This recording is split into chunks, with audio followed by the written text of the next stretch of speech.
Bienvenue dans ce webinaire dématérialisation accompagnée de manière innovante qui est organisé donc dans le cadre des journées portes ouvertes du réseau national PIMS Médiation. On est très heureux de vous accueillir ce matin pour parler de ce sujet à la fois d'actualité et très important pour notre réseau, et ravi de pouvoir partager avec vous quelques expériences. Donc, je suis Guillaume Lahoz, je vais animer cette table ronde, ce webinaire, et je suis ravi d'être accompagné par plusieurs intervenants. Donc, Léa Gisley, donc, directrice du programme Société numérique, qui va pouvoir nous parler des enjeux de l'inclusion numérique en France et du rôle de l'État sur ce domaine-là. Elia Favry et Olivier Germain du groupe SNCF, qui partageront avec nous des actions que l'on mène sur le réseau PIMS Médiation en partenariat avec la SNCF autour de l'intégration des enjeux d'inclusion numérique dans les ateliers mobilité que les médiateurs des PIMS Médiation mettent en œuvre. Et Aliri, directeur du PIMS Médiation des Yvelines, et Franck Guérin, secrétaire du comité social et économique de Stellantis, qui partageront Bonjour. avec nous, bonjour, qui partageront avec nous donc une expérience qui se met en œuvre dans les Yvelines sur l'accompagnement des salariés de Stellantis sur des dispositifs de médiation et sociale numérique déployés au sein même de l'entreprise par le PIMS Médiation des Yvelines. Donc merci encore une fois à tous d'être présents ce matin. On va commencer tranquillement. Je vois qu'il y a déjà une cinquantaine de participants qui sont connectés, donc ravi de vous accueillir ce matin. Et on va pouvoir commencer tranquillement. Donc et je vois même qu'on nous applaudit, donc c'est super. N'hésitez pas dans le chat, comme c'est un webinaire, vos micros et vos caméras sont bloqués aux participants. N'hésitez pas dans le chat à vous présenter, à pouvoir échanger et surtout à poser des questions. Si il y a des réflexions qui vous viennent, on essaiera au maximum de pouvoir interagir avec vous dans le chat. Et puis, le cas échéant, on pourra également répondre en direct à certaines questions à voix haute et partager vos questions.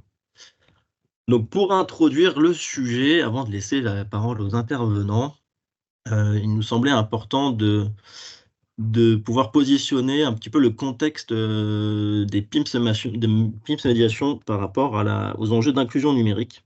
Donc, ce qu'il faut savoir, c'est que les PIMS Médiation sont donc un réseau d'associations de médiation sociale et de médiation numérique.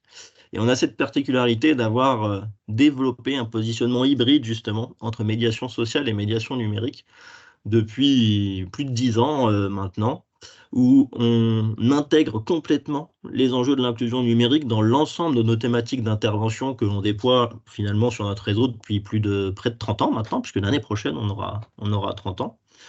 On peut historiquement intervenir sur des thématiques autour des transitions écologiques, du lien social et de la citoyenneté, de l'accès aux droits et l'accès aux services essentiels. Et dans chacune de ces thématiques, on va intégrer les enjeux de l'inclusion numérique pour en fait à la fois pouvoir susciter l'intérêt des publics pour le numérique et dépasser leur demande initiale, qui est souvent typiquement l'accompagnement sur une démarche administrative, par exemple, pour pouvoir les amener vers plus d'autonomie numérique et les développer finalement leur intérêt pour le numérique. Donc, dans ce cadre-là, ce qui est important, et j'aime à m'appuyer sur le schéma que vous voyez à l'écran qui a été développé et conceptualisé finalement par le Haut Conseil du travail social et Didier Dubasque en particulier, qui montre bien les synergies entre les sphères de la médiation sociale et de la médiation numérique, mais aussi du travail social et plus largement de tous les métiers de l'accompagnement et l'importance finalement pour nous pour mieux accompagner les publics, de proposer des parcours aux usagers pour justement développer leur niveau d'autonomie numérique. Donc la coopération entre acteurs est selon nous essentielle. L'innovation, puisqu'il s'agit d'innovation aujourd'hui en matière d'inclusion numérique, elle est aussi par notre capacité, notre volonté d'accompagner les publics là où ils sont et de ne pas forcément attendre qu'ils nous sollicitent On sait aujourd'hui qu'il y a, et Léa, tu pourras compléter tout à l'heure, notamment avec les derniers chiffres du baromètre du numérique qui ont été publiés en début de semaine, là. On sait qu'il y a près d'un tiers de la population qui est plus ou moins éloignée du numérique. Et finalement, il y en a une grande partie qui ne sollicite pas d'accompagnement. Donc, l'innovation doit se faire aussi sur notre capacité à aller vers ces publics, à créer du lien avec ces publics-là pour les amener vers plus d'autonomie numérique. Donc, pour faire ça, dans les PIMS, on a 2 dispositifs phares en matière d'accompagnement numérique, qui sont donc les PANDA, nos points d'accompagnement numérique aux démarches administratives, dont notamment Ali et Franck vont nous parler tout à l'heure, et la petite école du numérique, qui est notre dispositif de montée en compétences numériques sur les compétences numériques de base, justement, que l'on déploie sur tous les territoires, et notamment en lien avec la SNCF sur les enjeux de mobilité. Donc, une fois que ce contexte est posé, et qu'on comprend un peu le cadre d'intervention des PIMS médiation, Léa, donc en tant que représentante de la mission Société numérique, et merci encore d'être à nos côtés ce matin, est-ce que tu peux nous en dire un peu plus sur les enjeux de l'inclusion numérique à l'échelle nationale aujourd'hui et le rôle ou les projets de l'État sur ces sujets-là? Bonjour Guillaume, bonjour à tous. Merci beaucoup pour cette invitation. Surtout, donc Léa Gissé, je suis co-directrice du programme Société numérique qui a en charge du coup à l'échelle nationale la politique du gouvernement, enfin d'essayer d'opérationnaliser la politique du gouvernement en matière d'inclusion numérique et de développement et de soutien au commun numérique. Je pense que j'y reviendrai également. Et peut-être en introduction, ce programme Société numérique sur ce sujet de l'inclusion numérique et puis des transitions numériques d'une manière générale, c'est pas forcément quelque chose qui est facile à comprendre, à appréhender, parce qu'en fait, c'est également un phénomène qui est énormément évolutif. Et donc, le programme porte aussi un certain nombre de programmes de recherche avec des laboratoires indépendants. Et c'est dans ce cadre-là, notamment, qu'on a souhaité l'année dernière. Enfin, ça avait commencé avant, mais l'année dernière, travailler avec le CREDOC et le CREAD, qui sont voilà, 2 instituts de recherche et 2 laboratoires indépendants, travailler sur cette notion justement de c'est quoi l'inclusion numérique. L'idée, c'est pas d'avoir un chiffre totémique, c'est un petit peu qu'on sache de quoi on parle. On a tous entendu parler du terme de fracture numérique. Des fois, on entend parler d'électronisme. Nous, c'est pas des termes avec lesquels on est familier. On parle d'éloignement numérique et on parle d'inclusion numérique.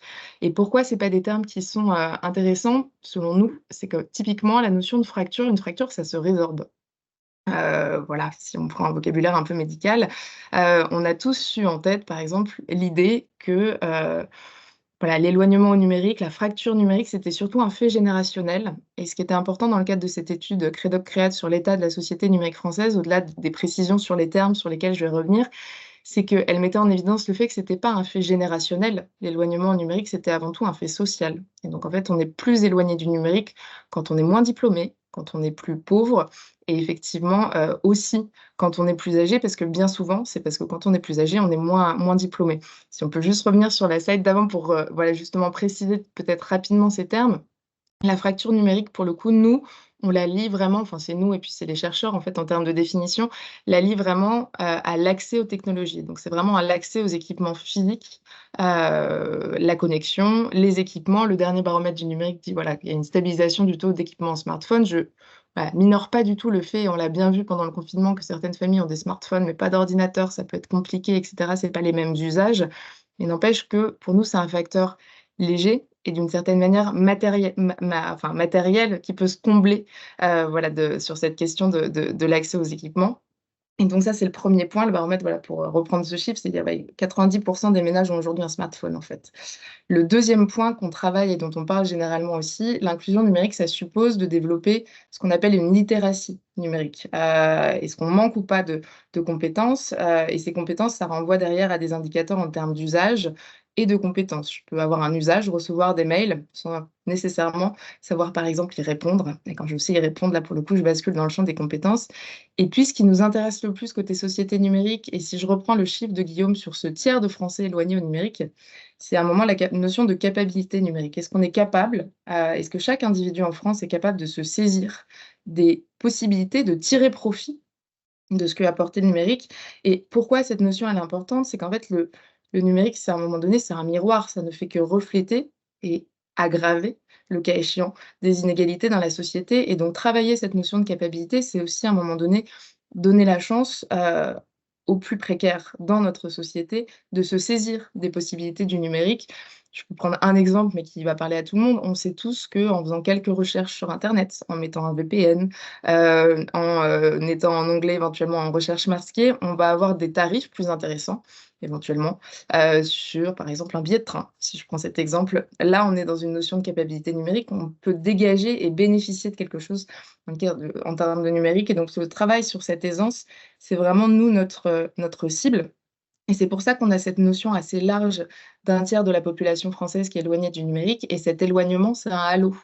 On n'est pas sur un tiers de personnes qui ne savent pas. C'est pas binaire, en fait, comme évaluation, c'est des tissus, c'est des faisceaux.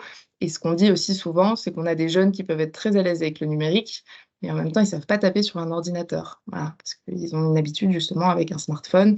Ils n'ont pas forcément toutes les compétences aussi en termes de rédaction de CV, de savoir-être aussi en ligne. Je pense qu'on en parle beaucoup et de compréhension de l'espace numérique. Voilà, peut-être pour revenir du coup rapidement sur les chiffres, ce qui est effectivement important, et c'est le dernier baromètre, c'est des questions qu'on a souhaité ajouter dans ce baromètre du numérique, au-delà de voilà, des questions traditionnelles sur les équipements et les usages, c'était d'essayer de voir à un moment donné qu'est-ce qui manque pour avoir une utilisation optimale du numérique. Et effectivement, ce qui ressort, là encore une fois en premier, c'est bien le manque de compétences, puisque vous avez 25% des répondants qui disent que voilà, ils ne maîtrisent pas suffisamment les outils numériques pour les utiliser pleinement. Ce qui vient juste devant du coup les équipements trop vieux, l'absence d'équipement ou le peu ou pas d'accès à Internet, qui arrive également en dernière position. Et surtout, là aussi, pour revenir sur cette notion de capacité numérique, sur le fait que les gens puissent s'en saisir, il y a 2 tiers des Français qui considèrent justement que le numérique facilite leur vie.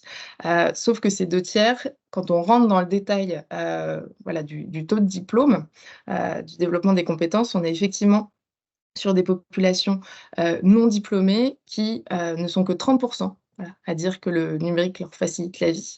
Ils sont même par ailleurs assez nombreux à dire que ça leur complique, la vie, et même quand on prend le niveau du BEPC, on n'est qu'à 57, donc loin des 2 tiers d'une certaine manière de Français qui disent que le numérique facilite, leur vie. Donc voilà un petit peu pour le cadre général, et je pense que c'est important parce qu'on voit beaucoup de termes, voilà, vivre les uns à côté des autres. Et effectivement, c'est vrai que nous, on est beaucoup plus sur cette notion d'éloignement au numérique, et du coup, la politique publique en découle, dans ce qui est porté. Voilà. Et donc si on rentre plus spécifiquement, sur cette politique publique, le programme Société numérique, ce que je disais en entrée, a plusieurs, objets, mais son objet principal, c'est vraiment celui de promouvoir l'inclusion numérique en France, de permettre à tous les Français de bénéficier des opportunités offertes, et de partir par ailleurs du principe qu'on a tous quelque chose, à apprendre sur le numérique, même si certaines personnes doivent rester des cibles prioritaires. Pour ce faire, on a plusieurs, outils, dispositifs, qui ont été, déployés. Le plus connu, c'est dans le cadre du plan de relance, et ça prend la suite, et je pense que l'État, pour le coup, a pris la roue de structures associatives comme les PIMS, qui étaient présentes sur le terrain depuis longtemps sur ce secteur, de collectivités locales également, qui avaient beaucoup d'agents, mobilisés en matière de médiation numérique, mais a souhaité soutenir justement et amplifier ce mouvement de médiation numérique en déployant le dispositif conseiller numérique, donc avec 4 000 professionnels qui ont été formés et déployés sur le terrain. Encore une fois, l'État n'est pas employeur, on subventionne, des gens qui rendent un service, et qui se sentent appartenir à une même communauté, et tout l'enjeu aussi, c'est de reconnaître, la spécificité de leur métier.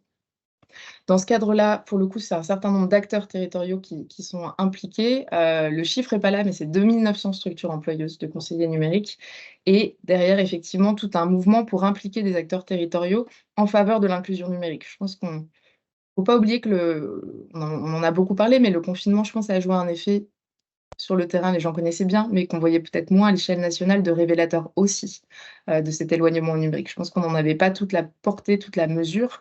Les conseillers numériques, ça a été, voilà, la réponse la plus immédiate de l'État.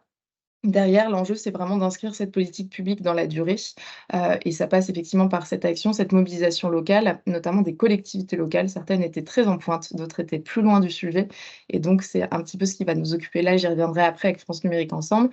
Et peut-être le dernier point qui a un corollaire, c'est que, il y a le champ de la médiation numérique qui s'intègre vraiment, et donc c'est comment, entre guillemets, on permet à des Français de réaliser un certain nombre de démarches du quotidien, en ligne, et ce de manière complètement autonome. C'est vraiment le sujet de la médiation numérique, c'est aussi de développer une culture numérique, d'apprendre à réfléchir à nos usages numériques. Et puis, il y a tout le sujet des aidants numériques, et donc là, je parle d'Aidants Connect, mais plus globalement, on a beaucoup d'agents aujourd'hui qui sont, et je dis agents, ça peut être des salariés associatifs ou des agents de collectivités locales dont le métier a profondément changé. Avant, ils étaient travailleurs sociaux, au contact de public, maintenant ils sont aidants et aidants numériques. C'est pas les mêmes postures, ça suppose pas les mêmes précautions. Et aussi on fait avec, pas à la place d'eux, toujours pas. On essaye toujours et c'est le fondement même du travail social, mais ça suppose un certain nombre d'outillages et Aidants Connect y contribuent, et donc on a 16 000 aidants qui ont été formés dans le cadre du plan de relance, et c'est un dispositif qui se perpétue, en sortie, et il se perpétue dans un nouveau cadre qu'on appelle France Numérique Ensemble, donc qui a fait l'objet d'une vaste concertation en, voilà, fin 2022 et toute l'année 2023.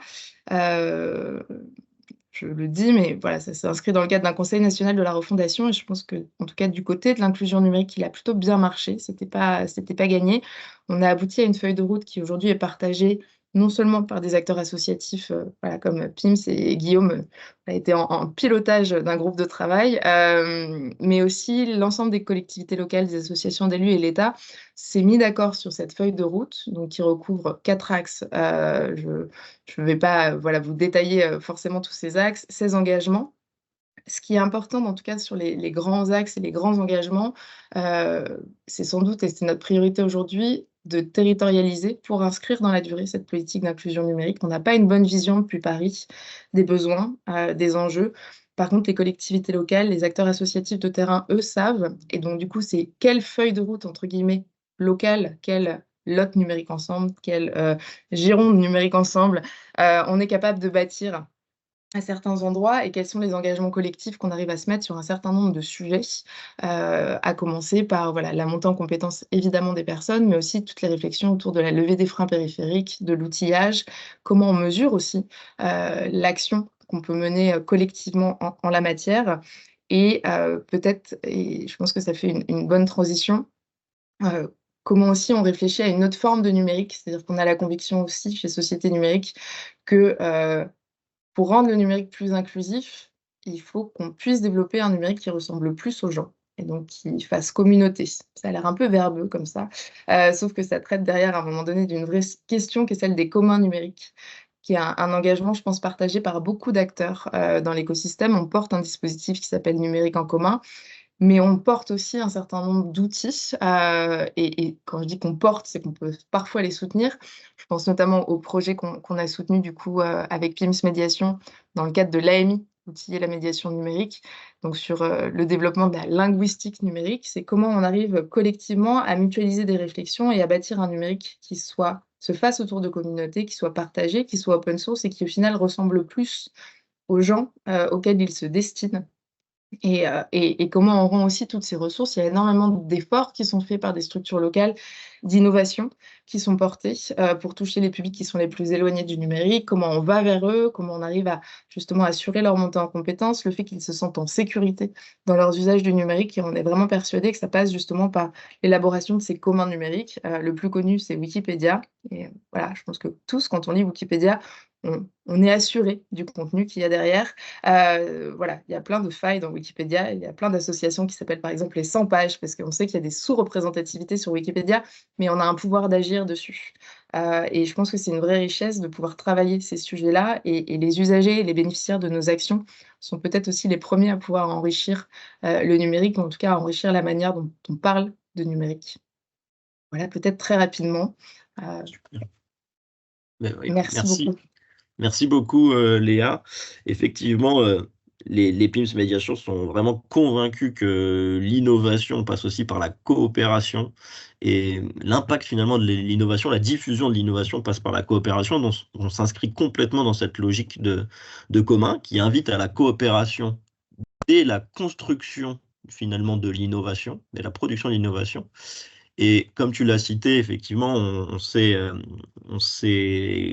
positionné sur l'AMI, outiller la médiation numérique, et ça aboutit là, il y a quelques semaines, à la création de la plateforme linguistique-numérique.fr, que je vous invite à aller découvrir. On va vous mettre la référence, le lien dans le chat, sur laquelle on a mis toutes les productions qu'on a réalisées en partenariat avec plusieurs territoires et plusieurs PIMS Médiation, mais aussi avec des acteurs comme la Coop Numérique et Stéphane Gardet qu'on salue, et le Fable Lab, donc piloté et animé notamment par Domitille Pestre. On a vraiment travaillé ensemble pour construire des ressources et accompagner les acteurs de terrain à prendre en compte les enjeux de la linguistique dans leurs accompagnements numériques et vice-versa, pour que finalement on puisse parler numérique avant de développer les compétences techniques liées au numérique.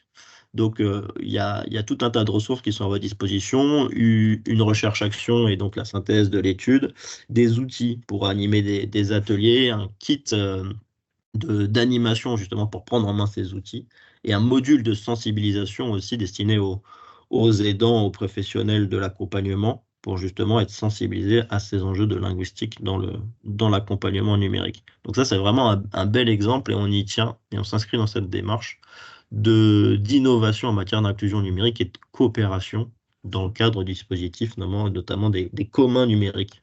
Et j'en profite aussi pour citer quelque chose que tu n'as pas cité, Léa, c'est que l'État a mis en place également une plateforme qui s'appelle Les Bases, où vous pouvez retrouver tout un tas justement de ressources de communs qui sont produits par les acteurs de la médiation numérique et qui sont partagés par cette plateforme Les Bases. Et il y a vraiment pas mal de ressources là-dessus et c'est plutôt très riche. Donc, pareil, je vous invite à découvrir cette plateforme si vous ne la connaissez pas. Merci encore, Léa, pour ton intervention, pour l'introduction de ce webinaire. Merci à toi. Donc justement, sur ces enjeux d'innovation et de coopération, je l'ai dit tout à l'heure, on est assez convaincu également que finalement le numérique est partout au quotidien et qu'on a un enjeu à intégrer des accompagnements numériques dans l'ensemble de nos thématiques d'intervention. Les PIMS interviennent depuis longtemps en partenariat notamment avec la SNCF et Keolis sur les enjeux de mobilité. Et on constate aujourd'hui, avec l'arrivée d'outils, même avant ça, mais là récemment avec SNCF Connect par exemple, avec tout un tas de dispositifs, qu'il est vraiment important d'intégrer ces enjeux-là dans nos accompagnements en termes de mobilité. Et Elia, pour le coup, est-ce que toi, tu peux nous expliquer un peu la position du groupe SNCF, notamment en matière de RSE par rapport à cet engagement en matière d'inclusion numérique et comment ça peut se mettre en œuvre dans le cadre du partenariat entre la SNCF et les PIMS Médiation? Bien sûr.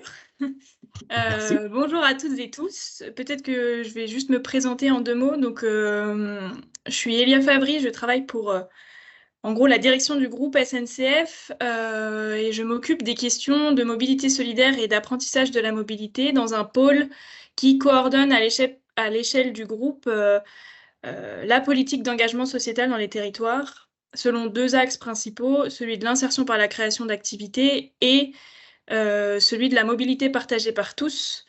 Ça me permet de faire la transition avec le sujet dont je vais vous parler, qui est celui de l'articulation entre l'inclusion numérique et la mobilité.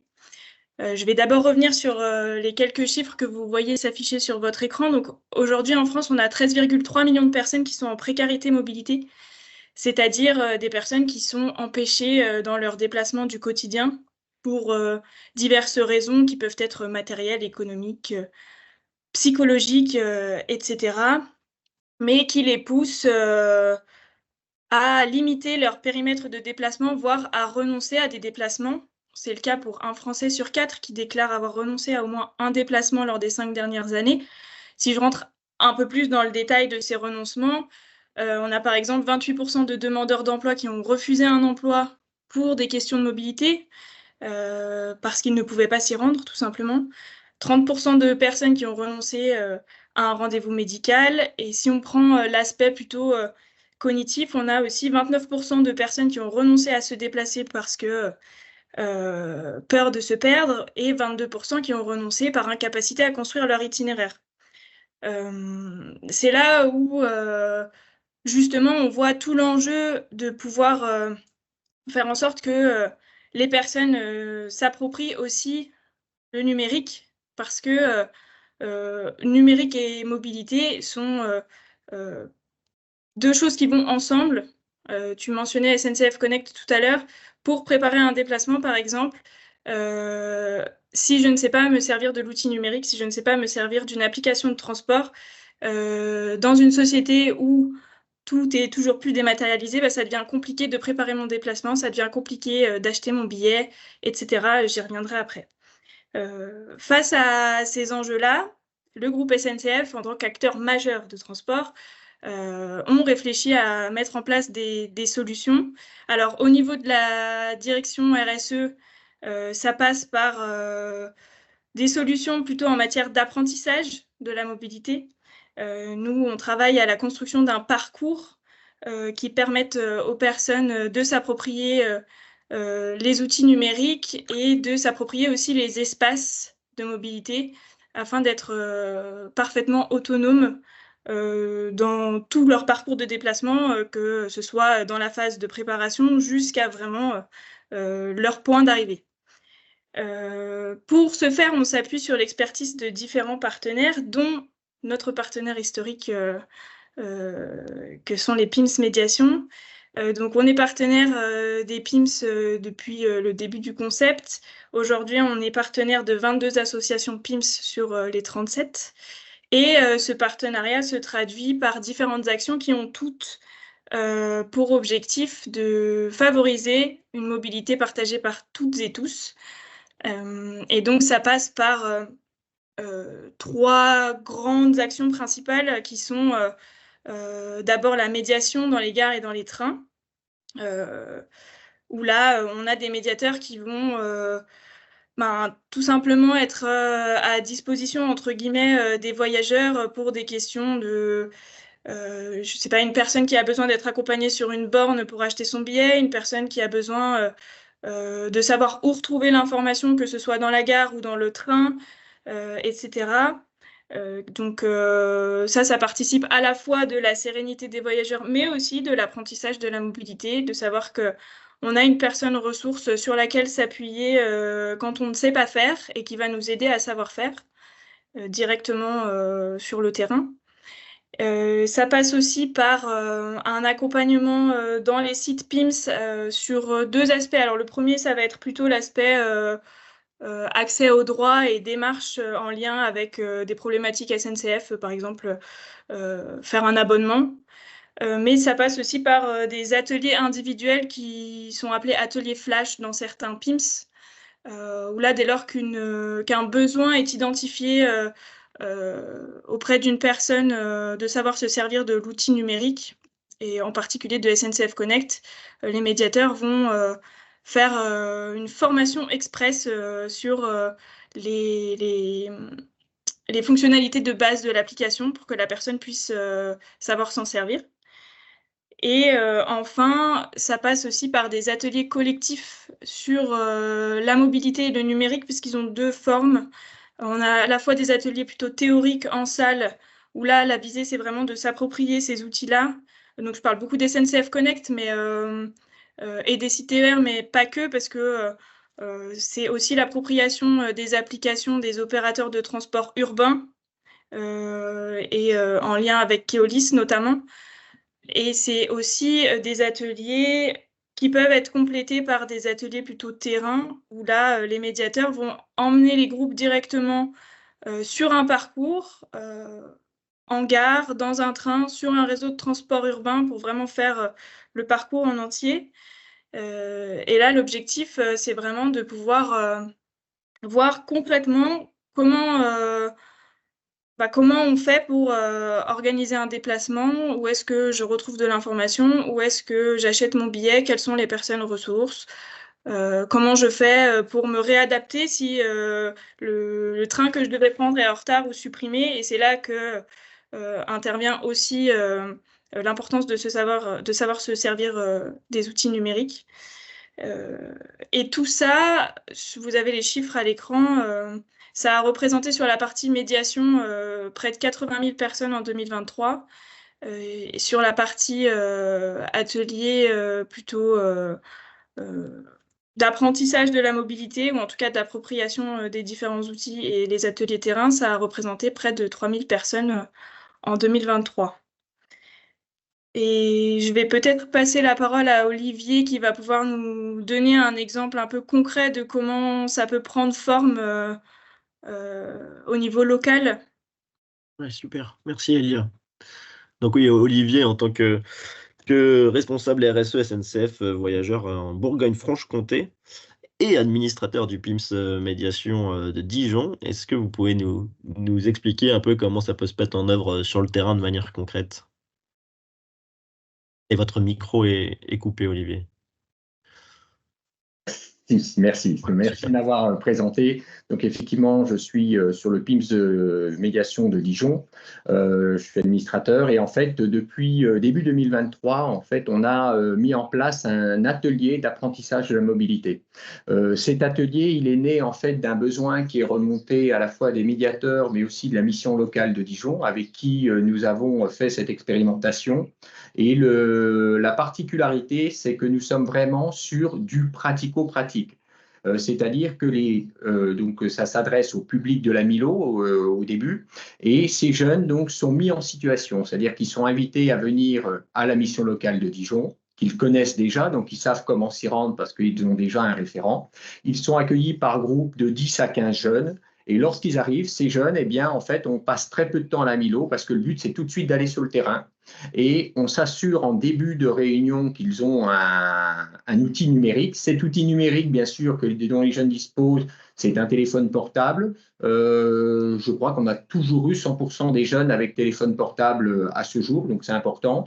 On n'a pas de discrimination sur le type de portable et en fait, notre but, c'est qu'ils fassent un parcours d'apprentissage de la mobilité à la fois sur le réseau urbain de Dijon et également pour aller en gare de Dijonville pour découvrir comment on utilise les applications de mobilité pour pouvoir se déplacer. Alors, nous, ce qui nous a surpris au début dans ces ateliers, c'est que tous les jeunes ont un portable, tous les jeunes utilisent des réseaux sociaux, mais beaucoup de jeunes, alors je ne l'ai pas quantifié, mais presque 1 sur 2, ne savaient pas qu'il existe des applications pour pouvoir bouger, pour connaître les outils de transport, pour connaître les horaires, qu'il y avait des plans.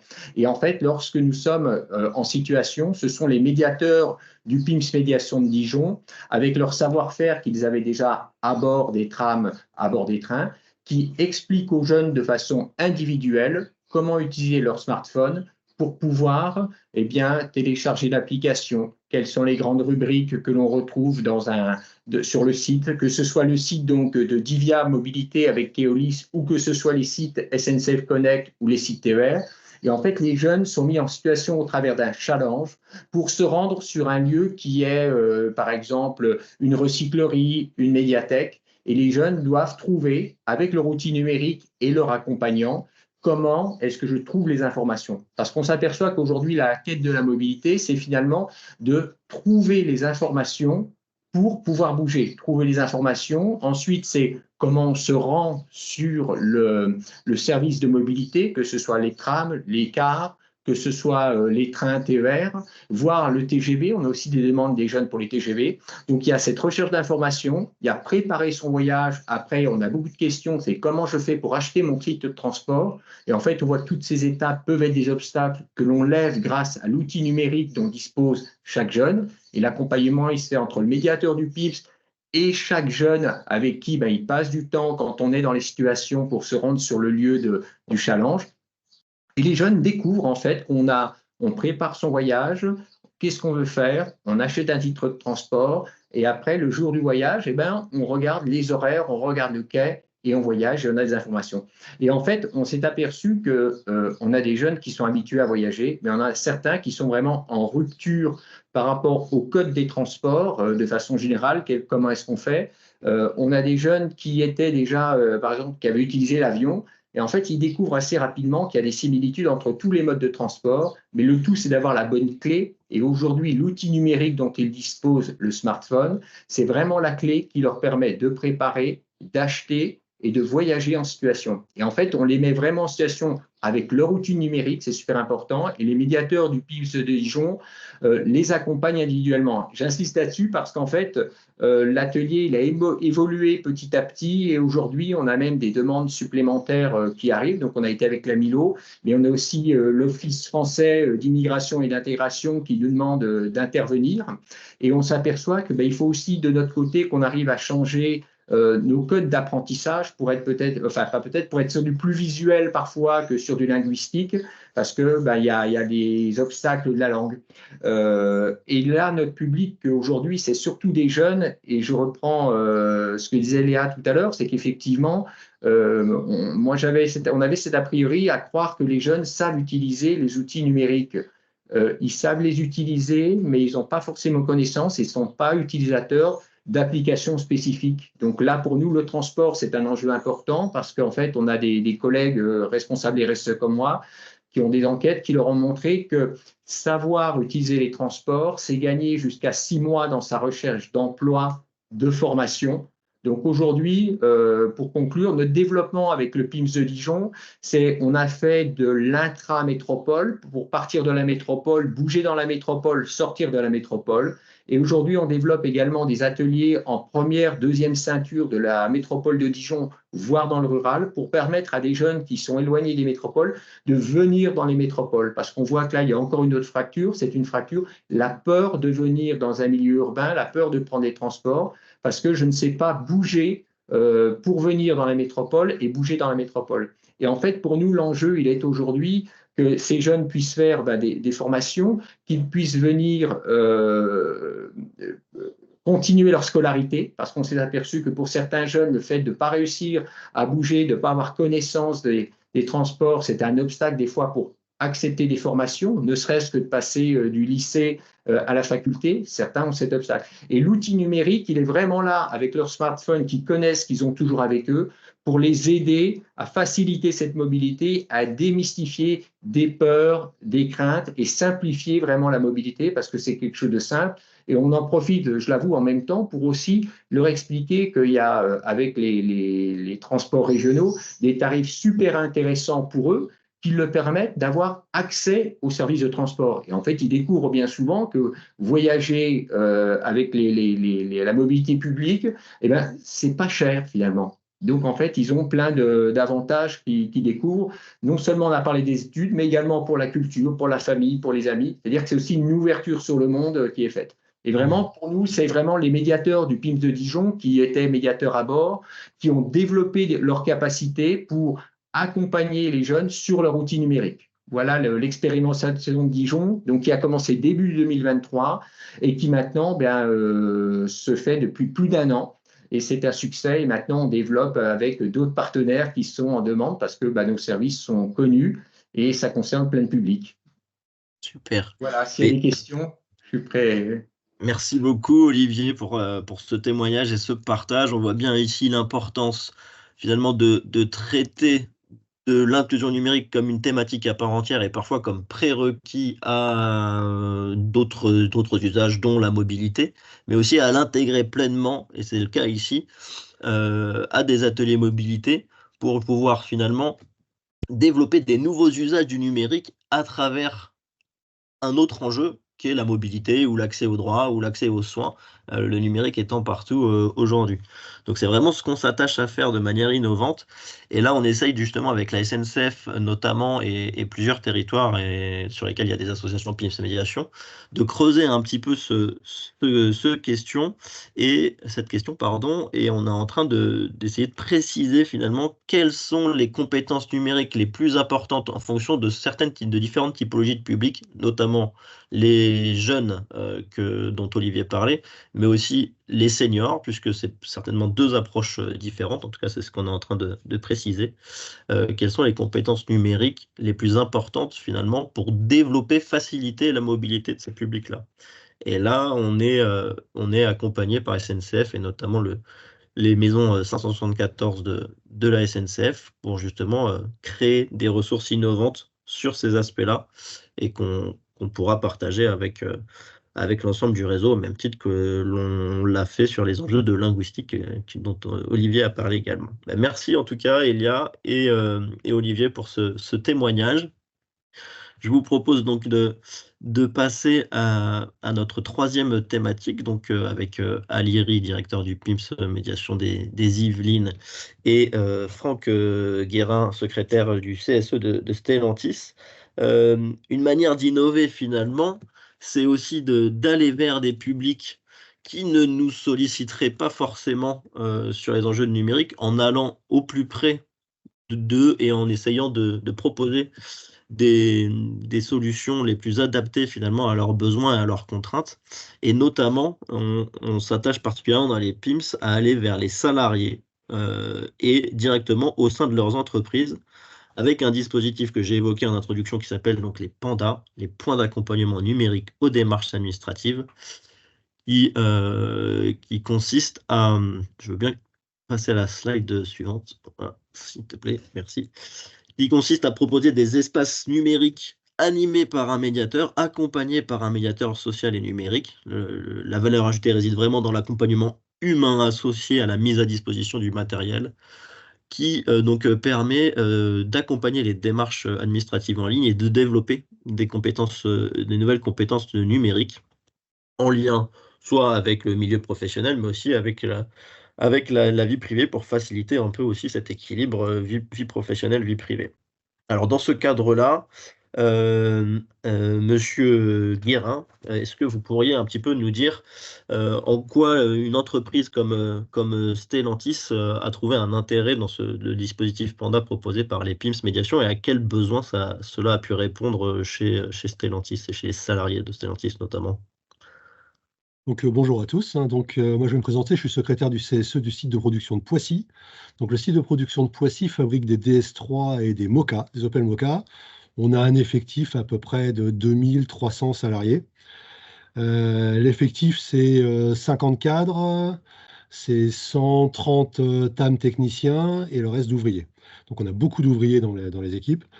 Des ouvriers qui ont une moyenne d'âge de 52, 55 ans, donc qui est assez élevée et qui patine un peu avec tout ce qui est numérique. Donc on était avec la partie syndicale, avec les partenaires sociaux, leur appui, leur aide, avec le CSE. Donc le CSE, ça fait 4 ans que j'y suis, ça fait 4 ans qu'on les aide en faisant venir par exemple des avocats pour les impôts. Donc pendant 2 jours, on avait un service d'avocats qui coûtait assez cher, puisque c'est des avocats professionnels, et qui venaient pour les aider pour les impôts, avec une file d'attente devant le bureau assez importante. Donc l'idée, ça a été quand on m'en a parlé, quand j'ai été contacté par PIMS, parce qu'en fait, c'est via le réseau syndical qu'on a découvert que PIMS existait. Je me suis dit, ça va être quelque chose d'assez intéressant, et donc j'ai pris contact avec PIMS a pris contact avec moi, et on a pu échanger sur les sujets. Nos salariés ont besoin d'aide, et PIMS le fait très bien. Donc on a un très bon partenariat avec. Donc moi, je travaille avec Saïd, je ne me souviens plus de son nom de famille, qui doit être dans les participants là. Ah, c'est ça, Saïd. Et puis Mustapha, qui est la personne de chez PIMS, qui est super calé, très posé, et toujours, je veux dire, agréable. Et ça aussi, c'est un point important, parce que les salariés, comme ils sont un peu excédés de galérer avec l'outil informatique, quand ils ont quelqu'un face à eux qui est calé et qui est posé, c'est quelque chose de bien. Et donc, j'ai de très bons retours. On a fonctionné d'abord 3 mois où PIMS est venu gracieusement. Donc, ils viennent tous les lundis au changement d'équipe. Donc, on a 2 équipes de fonctionnement. Donc, ils viennent au changement d'équipe pour pouvoir couvrir les 2 équipes. Donc, ils viennent 4 heures, de 10 heures à 14 heures. Et donc, avec des enregistrements, donc il y a des inscriptions sur un planning. Et donc, ils viennent rencontrer PIMS. Donc, quelque chose qui a bien fonctionné, qu'on a testé fin d'année dernière et qu'on a initialisé en janvier avec un partenariat qui a été fait. On a fait une petite inauguration aussi pour y faire venir les partenaires sociaux. En fait, l'inauguration, je l'ai faite pour que les partenaires sociaux viennent. On a fait de la pub, bien sûr, le CSE. On a l'outil on fonctionne beaucoup avec Facebook. On a utilisé Facebook pour faire connaître, parce que la difficulté qu'on a le plus, c'est de faire connaître. Ça, c'est difficile, mais bon, on y arrive, et bon, ça vient, quoi. J'ai de très beaux retours, et c'est pour ça qu'on a investi un peu d'argent, parce qu'on a mis un peu d'argent quand même. On y met un peu de budget, on a fait ce qu'il fallait, trouver du budget pour pouvoir derrière travailler avec Pins. Et donc, pendant 50 semaines à peu près, non, un peu moins, 48 ou 46 semaines de présence de Mustapha de 4 heures par semaine, quoi. Et ça marche très bien. Super. Ben, merci beaucoup, Monsieur Guérin. En rebond, Ali, est-ce que toi, tu peux, avec ton point de vue donc de directeur de l'association PIMS Médiation des Yvelines, nous en dire un peu plus sur la construction de ce projet, la démarche, et puis les besoins des salariés, notamment des salariés, donc les plutôt ouvriers, techniciens, peu diplômés par rapport à ce que disait Léa tout à l'heure en introduction, qui est un facteur voilà, plus marquant en matière d'exclusion numérique ou de frein au numérique. Voilà un petit peu ton point de vue par rapport à tout ça. Oui, alors bonjour à toutes et tous. Effectivement, pour reprendre et confirmer les constats partagés, ce que disait très bien Léa et ce qu'a très bien retranscrit également Franck, notre préoccupation pendant longtemps, ça a été d'ouvrir des portes et d'accueillir du public sur des horaires du lundi au vendredi de 9h à 17h, et que naturellement, on se privait sans le vouloir d'une partie des publics qui étaient les actifs et qui sont tout à fait éligibles et surtout qui rencontrent les mêmes besoins, comme le disait Franck. Le fait est, c'est que même en essayant d'aménager nos horaires, en mettant en place des nocturnes, une ouverture le samedi matin, on constatait dans nos fils encore des publics salariés avec des besoins qui étaient peu ou mal couverts. Et surtout, ce dont on se rendait compte, sur les Yvelines, on a effectivement un bassin automobile avec Stellantis notamment, et aussi Renault. C'est aussi des gens qu'on identifiait facilement parce qu'ils étaient avec leur tenue de travail, soit en sortie, soit avant d'aller travailler. Ou alors justement des gens qui prenaient des journées ou des demi-journées de congé pour pouvoir venir nous voir et avoir la garantie d'être accompagnés. Sur le profil de ces salariés, effectivement, on était sur des petites qualifications, des salaires modestes, et autant de publics proprement éligibles à l'ensemble des prestations, j'allais dire, courantes, hein, que ce soit l'APL, les prestations familiales, mais aussi des choses qui représentent vraiment des charges mentales pour ces chefs de famille dans le maintien de leurs droits au long cours. Donc c'est en faisant ce constat, en identifiant effectivement ces publics qui prenaient des jours de congé, qui prenaient sur leur jour de congé pour venir nous voir, qu'on s'est dit que c'était peut-être à nous de justement faire vivre ce principe des PIMS d'aller vers et se faire avec pour éventuellement aller au-devant de ces entreprises et leur proposer de commencer à construire quelque chose ensemble.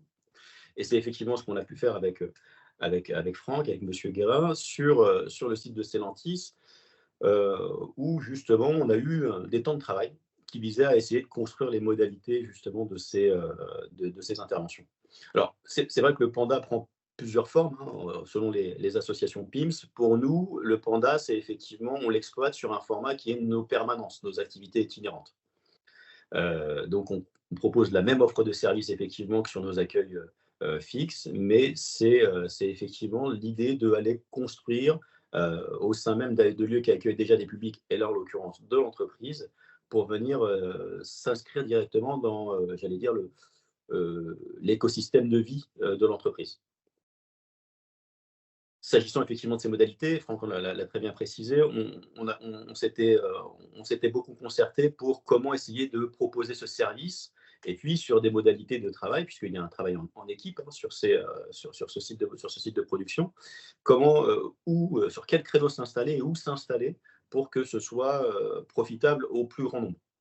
Et donc, on a retenu effectivement le lundi, puisqu'il y a des équipes de nuit. Et puis, ce que disait Franck également, le fait qu'on intervienne sur le changement d'équipe. On est présent 4 heures, entre 10h et 14h, soit 2 heures avant et 2 heures après le changement d'équipe. Et donc, les personnes peuvent venir ou en amont ou après pour pouvoir être accompagnées sur l'ensemble des sujets. Là aussi, on essaie de travailler dans l'écosystème de l'entreprise, bien sûr avec le CSE, les partenaires sociaux qui sont nos premiers interlocuteurs, mais aussi avec la DRH et éventuellement les intervenants sociaux qui sont au sein de ces entreprises, pour qu'on puisse, là encore, pouvoir éventuellement faire restitution des accompagnements que nous faisons s'il s'agit d'accompagnement plus global de la part de certains salariés. Donc, c'est vrai qu'on a pu expérimenter ça. On a lancé une expérimentation pour mesurer, évidemment, à la fois ces modalités d'accueil, mais aussi est-ce qu'on répondait bien aux objectifs d'attente de ces besoins. Et on a pu effectivement confirmer ceci, mettre en œuvre sur une convention à l'année, et nous sommes donc depuis installés avec l'inauguration et une communication très large depuis le tout début d'année 2024, de manière très officielle au sein du site de Poissy.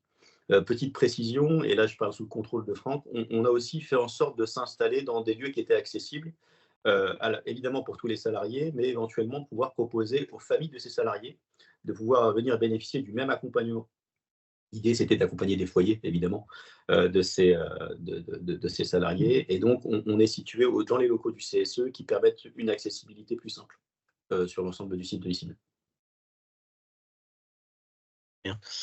Merci beaucoup, Ali et Franck. Peut-être en guise de conclusion, nous dire un peu justement quel bilan vous faites, même si vous avez évoqué déjà pas mal d'éléments, mais quelle analyse, quel bilan vous faites des freins rencontrés par les publics qui sollicitent donc l'accompagnement du PIMS en termes de salariés, et finalement l'impact de ces accompagnements sur la qualité de vie au travail, même le bien-être de manière générale. Est-ce que vous arrivez à avoir des retours déjà en tant que CSE là-dessus, et puis peut-être nous dire un petit peu les perspectives de cette action. Qu'est-ce que vous avez comme perspective? Oui, je vous laisse répondre si vous souhaitez. Ok, oui, ce qu'on peut dire, c'est que, en fait, les actions, l'aide qui est apportée sont souvent sur les impôts, sur la médaille du travail. Les sujets reviennent un peu régulièrement. Alors, j'ai pas les chiffres de combien on a pu faire. Peut-être que Ali les a, moi je les ai pas. En tout cas, on fait de l'inscription, on va dire, sur le créneau horaire. Et en moyenne, on a à peu près 6 personnes qui viennent tous les lundis rencontrer Mustapha. Et on s'aperçoit que le bouche à oreille faisant, on a réussi à augmenter le volume de personnes. Moi, j'y ai même été pour voir un peu les impôts avec lui ou pour retracer le parcours de carrière de ma femme, parce que j'ai beaucoup de salariés aussi qui me disent, mais c'est plus facile. Au lieu d'aller chercher eux-mêmes l'information, parce qu'ils sont tout à fait capables de le faire, la facilité, c'est d'aller. On en profite. Moi, j'ai fait pareil. J'ai profité des services de Mustapha qui fait un super job. Donc, c'est quelque chose qui va partir, qui va fonctionner. Peut-être qu'après, s'il faut, on passera un deuxième jour. Si on a beaucoup de monde, on passera un deuxième jour et on travaillera le projet avec Saïd s'il y a besoin de faire. Super. Donc, ouais, des perspectives c'est ça, positives, en tout cas. L'idée, c'est de la même façon qu'on a co-construit ce projet, c'est de continuer à le suivre et à mesurer la nature des besoins, d'être en veille et éventuellement proposer des actions complémentaires.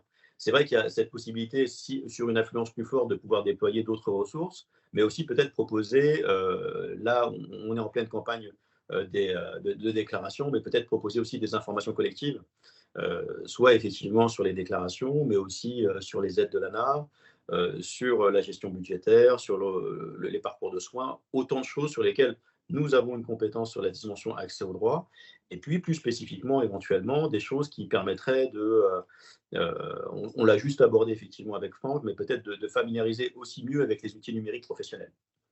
La digitalisation des outils numériques au sein des entreprises conduit naturellement à ce principe de changement, à la fois des pratiques professionnelles, et que parfois les salariés, même dans le cadre de plans plus globaux, peuvent rencontrer ou maintenir un certain nombre de freins par rapport à cela. Donc l'idée, c'est de continuer à avancer ensemble, de mesurer régulièrement l'impact de notre action, de rester en veille et d'être en capacité de proposer sur nos missions, bien sûr, sur nos métiers, des actions complémentaires. Et pourquoi pas y adosser aussi nos autres partenaires, qui pourraient être effectivement les fournisseurs d'énergie, les opérateurs de transport, pour pouvoir, là encore, essayer de délivrer du service et surtout renforcer la capacité d'agir de ces salariés. Je vois sur le côté qu'il y a deux questions qui ont été posées. Une sur le coût pour le CSE. Donc, je ne sais pas, Ali, si tu peux répondre ou pas sur le coût. C'est confidentiel, c'est tout à fait confidentiel. Voilà. On pourrait vous donner le chiffre qui est le nôtre, mais en gros, le chiffre qui est le nôtre, il est lié au volume d'activité que nous mettons en œuvre. Donc, j'ai envie de dire, ça resterait plutôt subjectif. L'idée, c'est effectivement qu'on puisse à chaque fois quantifier suffisamment le projet. Après, il faut rappeler que les PIMS sont des dispositifs qui sont des projets collectifs et qui fait que forcément, on a des logiques de cofinancement qui permettent naturellement de rester sur des choses à la fois raisonnables, mais surtout avec un gage de qualité et de professionnalisme. Donc, c'est jamais trop cher.